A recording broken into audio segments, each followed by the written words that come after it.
Hi there.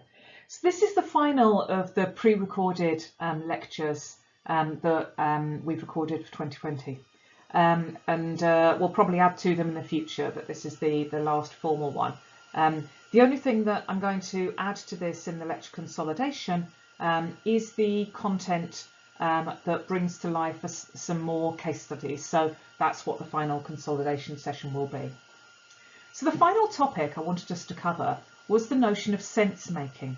Now, sense making really focuses on cognition in a complex situated context. So the objective of this particular lecture is just to think about the notion of sense making and how it applies when we're considering cognition in the real world.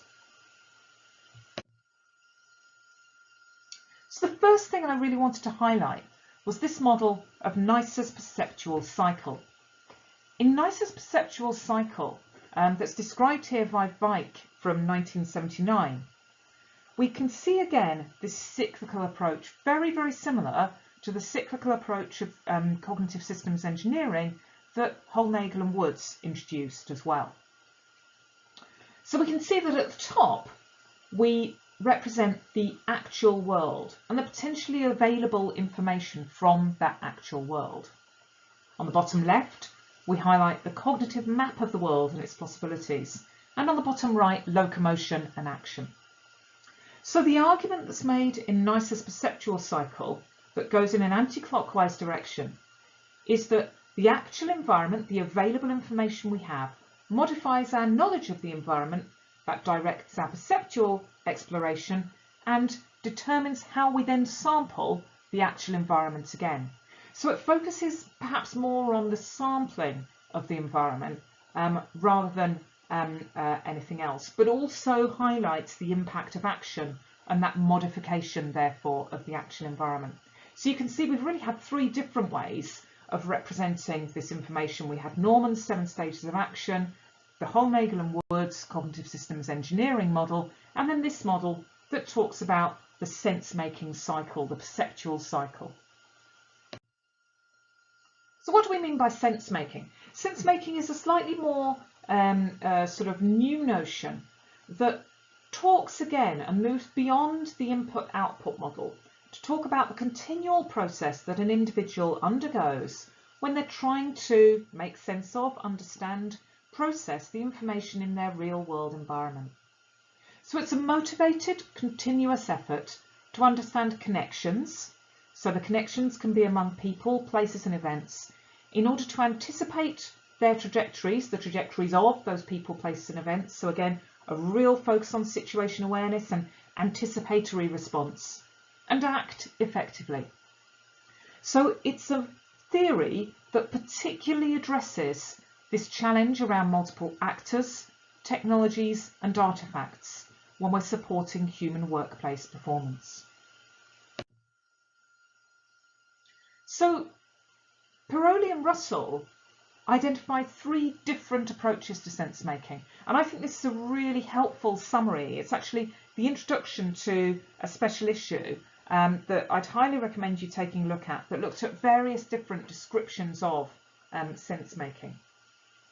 So the first model is one that's a data-driven model, the sort of representation construction model that looks at the task-driven process of searching for and representing information. So it's very task-focused, perhaps goal-focused as well, and then also highlights the role of using schemas, so summaries and patterns to support insight. The data frame perspective focuses on the role of context and considers sense-making as an activity that informs the state of situation awareness.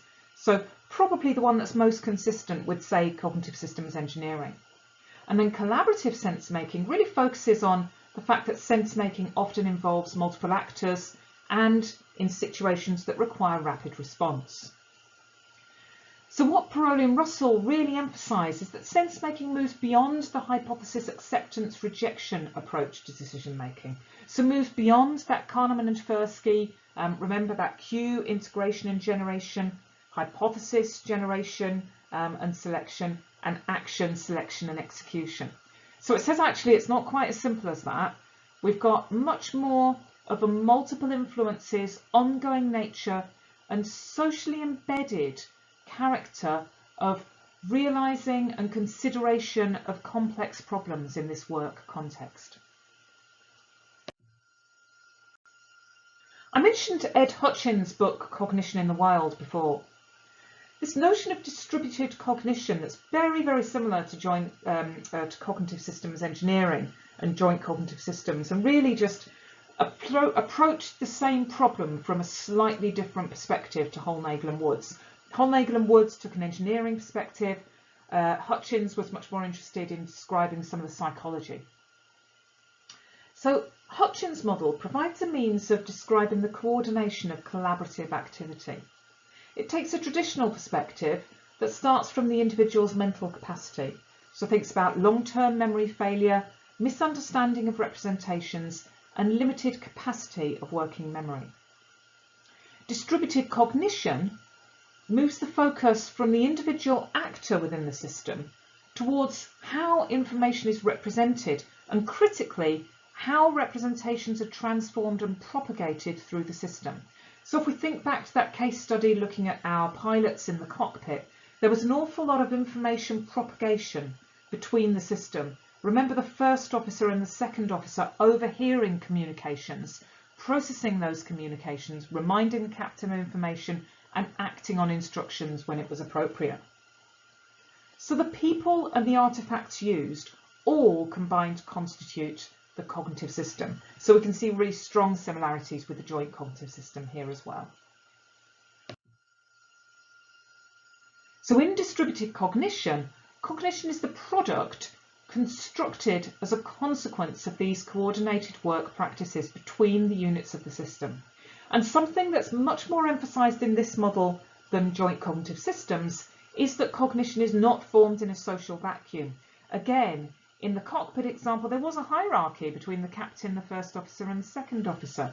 In the Swedish Rescue Agency example, there were different roles within that organisation, but also the social pressure of the situation being an emergency situation was important to recognise. This doesn't mean that the individual's role is abandoned, but it confines it to providing the internal structures that are required to get the external structures into coordination with another. So we're analysing interactions among people and artefacts and technologies rather than focusing on the mental properties and working out whether it's an attentional issue or a memory issue, for example. So it's a different perspective that you're very much bringing to this scenario.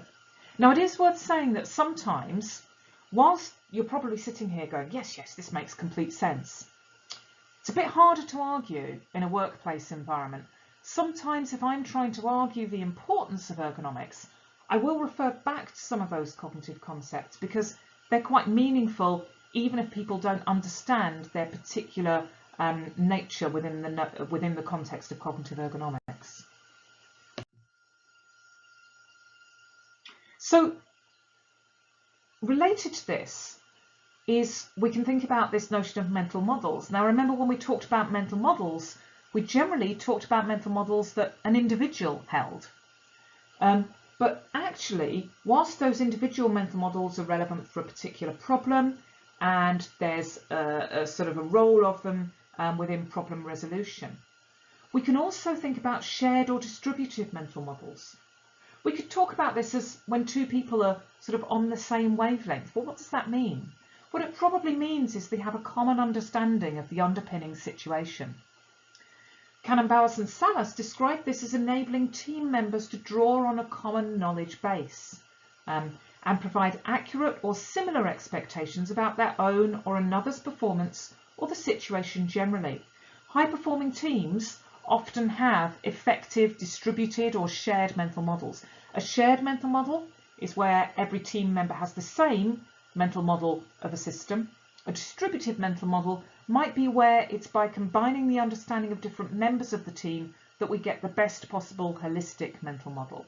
If we think about a combined team who are operating something like a ferry, a transatlantic ferry, that was transatlantic ferry would be a long way, wouldn't it? A cross-channel ferry, let's say, is a better example, where you've got a number of different roles, both in terms of the actual movement of the ship itself, but also the delivery of all of the services, whether it's opening and closing the doors to allow cars to get on and off the boat, whether it's to provide refreshments to the passengers, making sure the passengers are as comfortable as possible, whether it's to give information to the passengers, whether it's to make revenue by selling goods to passengers, whether it's to communicate with the various different control bridges at the different harbours that you might have.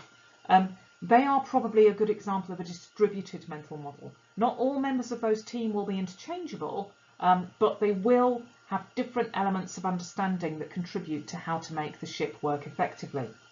A shared mental model might be the sort of thing you see in a football team, where there is a plan of how to actually perform, and that plan is communicated and shared to all of them by the manager or the coach. Begner, Erber and Raymond talk about transactive memory, which is perhaps a memory-focused consideration of shared mental models.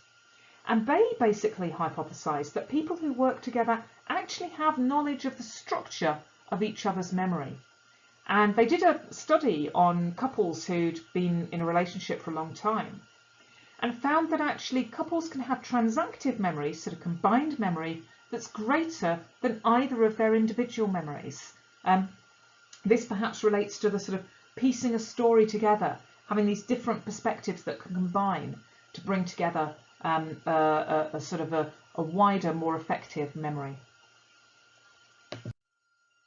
So I thought it was worth concluding by referring back to what was probably the very first slide that I showed in the whole of the lecture. We've gone full circle. We focused early on talking about some of the pure cognitive components that are within individual people. But more recently, we've really highlighted that actually to effectively deliver cognitive ergonomics in the workplace, we need to consider people, technologies and artifacts all together. We've got a continually updating and dynamic relationship between those elements at the centre of this diagram here: the people, the technology and the artifacts. We've also really highlighted the role of the social, the societal and the organisational impacts on making decisions, on executing tasks in a workplace environment, highlighting the importance of this notion of goals as well as tasks. Remember, we're very good at measuring tasks, we're not always great at capturing goals. We've thought about examples that talk about our personal physical and virtual workspace, some of the individual products we studied, but also the wider physical and work environments, such as we see in air traffic control or in the rescue scenario. And this all takes place in the presence of financial constraints and priorities, technical developments and capabilities, the legal and regulatory framework, and the social influences, expectations and norms. So our purpose in doing all of this is to lead to better work design, better human system interaction, better artifact design, better technology design, better workplace layout, most appropriate workload, remember, not too high, not too low, and design of jobs as well as tasks. It leads to better work culture. If we get this right, it makes financial sense. We have reduced sickness and absenteeism.